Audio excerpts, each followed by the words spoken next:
Bonjour à toutes et à tous, on se retrouve pour une nouvelle vidéo sur cette défaite du Barça à domicile contre les Leganés à 21h.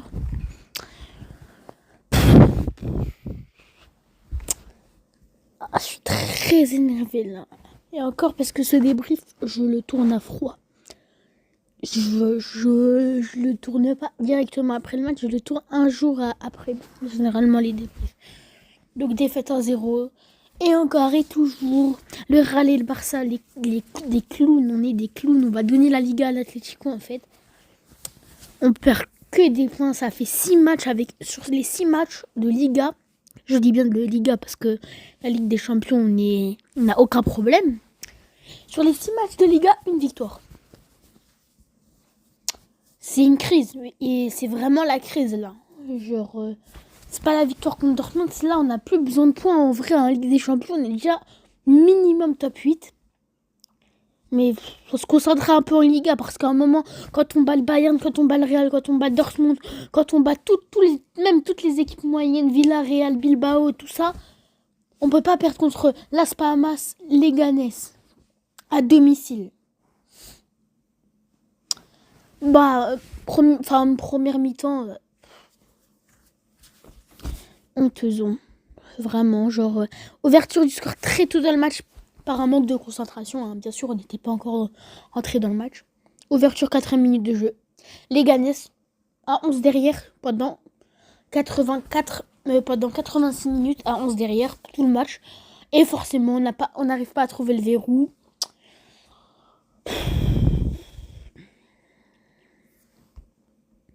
Une deuxième mi-temps comme la première en soi. À 11 derrière les Leganés. Franchement, les équipes comme ça, je sais pas ce qu'elles font en Liga. Elles ne méritent pas d'être en Liga. On a un deuxième Retafe maintenant. Déjà, quand on jouait contre Retafe, c'était dur. Parce qu'ils sont à 11 derrière. Ils défendent rudement. Et maintenant, c'est les Leganés. Tous les petits clubs de Madrid, apparemment... Bon. Qu'est-ce que c'était cet arbitrage? Non, mais parce qu'à un moment... C'est pas la première fois que ça arrive. C'est pas comme si c'était le premier match de la saison, on a un arbitrage catastrophique et ce qui nous fait perdre des points, littéralement. Parce qu'il y a plein de fautes en dehors, parce qu'il y a eu des pénaltys non sifflés, un sur Rafinha et un sur Koundé. Hormis ces 2 pénaltys non sifflés, parce que pour moi, il y en a au moins un des 2 qui siffle. T'en siffles pas un, tu peux siffler l'autre. Hormis ça, il y a plein de fautes non signalées. Là, quand Fermini perd ça, donc pas faute. Quand Yamal il se blesse, pas faute. Mais on est où? C'est vraiment grave de gâcher les matchs comme ça. L'arbitrage en Liga, il est honteux. Et je le dis haut et fort, c'est vraiment honteux de ruiner des matchs en fait comme ça. D'être aussi nul en arbitrage. Hormis ça, forcément, la blessure de Yamal, ce qui va nous porter vraiment, vraiment préjudice. Ça va faire très très mal, cette blessure. Apparemment, j'ai vu qu'il sera blessé pour 3 ou 4 semaines sur un tacle assassin du défenseur de Leganés. Pas signalé, bien évidemment. Il se blesse pour 3 et 4 semaines. Donc, ce qui fait que il va rater le match contre l'Atlético forcément le 21 décembre. Heureusement, pour qu'il se repose un peu, il y a la trêve. Et il devrait être là pour le match contre Bilbao, normalement. Mais bon, c'est comment ça marche le Barça. Quand un joueur il est donné absent pour 4 semaines, on peut ajouter facilement 2 semaines, voire 3. Et en plus, regardez-moi ce calendrier qui arrive. On joue l'Atlético là-bas. Mais je suis sûre qu'on va les taper 4-0, l'Atlético. Et ensuite, le prochain match de Liga contre Retafe, on arrive un peu à voir ici. On va perdre. Parce qu'à un moment, une Liga où... une Liga, parce qu'en Champions League, en soi, il y a que des grosses équipes. Une Liga, ça se prend en battant des petites équipes. C'est pas en gagnant le Real, l'Atlético, Bilbao, Villarreal. C'est pas en gagnant ce genre d'équipe qu'on va gagner la Liga.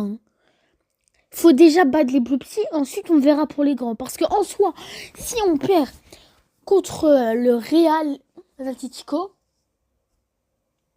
on perd sur toute la saison, on va perdre 12 points aller-retour.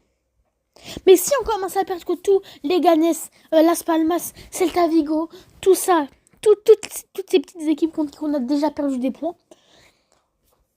on perd beaucoup plus de points en perdant contre des petites équipes qu'en perdant contre des grandes équipes. Et en plus, ce match, il y avait la place.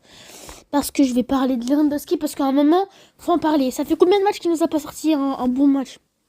C'est un criminel. C'est un criminel, mais comme Koundé contre Celta Vigo, il a ruiné le match. Pour de vrai qu'il a ruiné le match. C'est comme l'erreur de Koundé contre le Celta Vigo. Les occasions qu'il rate à un moment, t'es notre 9 ou t'es pas notre 9. Parce qu'on peut aller chercher Gyökeres ou Isaac, hein, si tu veux plus marquer, en fait. À quoi tu joues? Mais non, mais franchement, mais c'est grave ce qu'il a raté. Il a raté un tapin.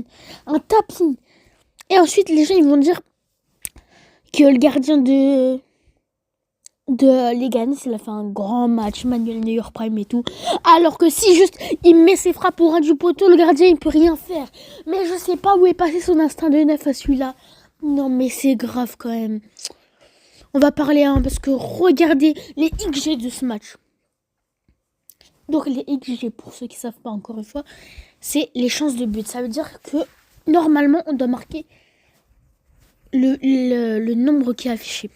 Donc Leganés 0,4 d'XG. Et le Barça, 0 but, 2,6 d'XG. D'accord. Où est passée l'efficacité de début de saison? Flick, allô? Où est passée cette efficacité qu'on avait en début de saison? Ah, j'ai des souvenirs contre le Bayern, 4 tirs, 4 buts. Oh là là là là.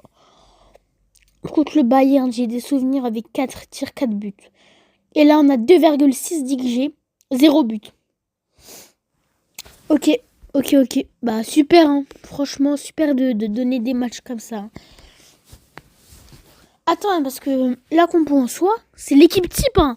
On joue avec l'équipe type. À part Eric Garcia à la place de Koubarsi, on joue avec l'équipe type. Je vais revenir sur les joueurs un par un. Iñaki Peña. Bon, en vrai, il n'a pas eu grand chose à faire, mais ce qu'il avait à faire, il a fait un bon arrêt. Et il se prend la tête où il peut pas faire grand chose. Jules Koundé, il a été très bon offensivement, Jules Koundé. C'est peut-être l'une des seules satisfactions de ce match. En fait, c'est trop bizarre parce que dans ce match, il n'y a aucun qui est sorti du lot vraiment, mais il n'y a aucun flop. C'est-à-dire qu'il n'y a personne qui a été vraiment mauvais, mais il n'y a personne qui a été vraiment bon. Donc Koundé, franchement, je pense que c'est limite celui qui ressort le plus en vrai, parce qu'il a vraiment proposé, mais encore une fois, un manque de finition, mais ça a été pour toute l'équipe aujourd'hui. Garcia et Nico Martinez, ils ont rien eu à faire.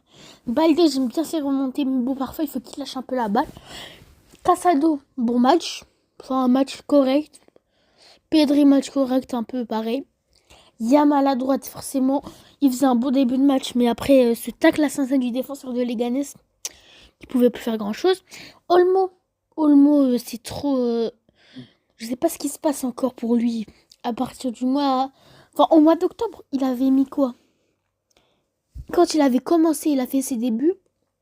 Il n'était pas à 5 buts en 5 buts en 5 matchs. En plus, il y a eu 7 blessures et ensuite, il est vraiment revenu au top. Mais. Et ensuite, là, il refloppe. Je comprends pas parce qu'à un moment. Il y a Fermin sur le banc, il y a même Pablo Torreo à la limite. Donc il est pas normal, il est pas censé être garanti à être titulaire. Rafinha aussi, il ressort un peu du lot. Il a essayé des choses, normalement il y a un penalty sur lui, hein, vraiment n'importe quoi. Lewandowski cataclysmique, le pire joueur de ce match. Ensuite, ça c'est pour la miniature. Donc c'est la fin de cette vidéo, j'espère qu'elle vous aura plu. N'hésitez pas à la liker, à vous abonner et ciao.